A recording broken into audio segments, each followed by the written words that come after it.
And joining me now is the chairwoman who made today happen, South Carolina Congresswoman Nancy Mace. Congresswoman, thank you for being with us. Those of us who've been following this very closely have been hearing whispers of the words immaculate constellation for a few months now. You went out and put it straight on the record. Why did you think that was important? Well, it's important that if the Pentagon or other federal agencies hiding these programs that they deny from the American public, and yet we learn recently that it actually does exist, the American people ought to know the truth and the facts. There's so much that we have overclassified. You can't talk about the date of some of the alleged UAP imagery, for example.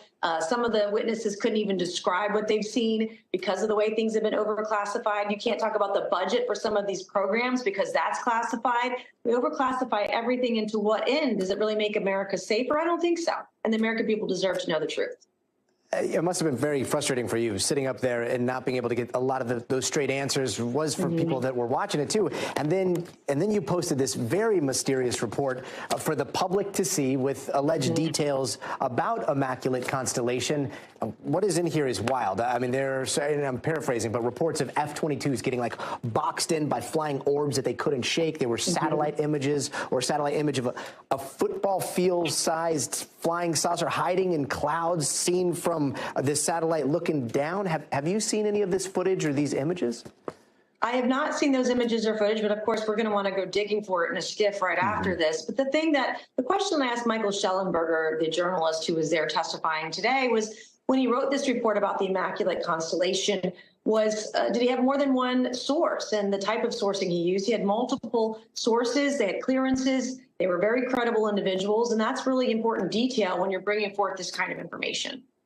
Absolutely. And Congresswoman, the testimony we heard today, I mean, it was suggesting that around the time that Lou Elizondo and Chris Mellon helped get those black and white videos out in 2017, that's when this like shadow program was spun up to kind of vacuum up all the data in a way that the public would not know. The allegation, if I understand it correctly, was that it was done out of the executive branch, which would have been President Trump at the time. The president right now, he seems to be, or the president-elect seems to be appointing some pretty heavy hitters that have been demanding UAP transparency to his cabinet, like Rubio, Ratcliffe.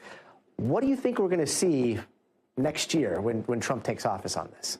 I hope that we'll have the most transparent and accountable administration in U.S. history, not just for UAPs, but across the board with every single federal agency, because the American people overwhelmingly voted for the truth and voted for transformational changes within the federal government. And that should be one of them. Transparency should be a part of that. We had great witnesses today, including the Admiral Gallaudet, who said that, emails were deleted when they started talking about the UAPs that were witnessed on a ship when they were out and deployed at sea. So we learned a lot of information. We learned information that the government denies. They say there is no there. These things don't exist. But yet we learned today that there are federal employees and individuals injured by crashed craft retrieval programs and being paid by the government and compensated. So you can't tell me it doesn't exist, and yet you have people who've been harmed by retrieving craft and are being paid by the government for those injuries. So it doesn't add up, and we have a lot more to investigate. This is just the tip of the iceberg.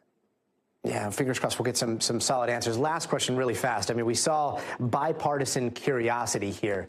Do you think that's going to continue?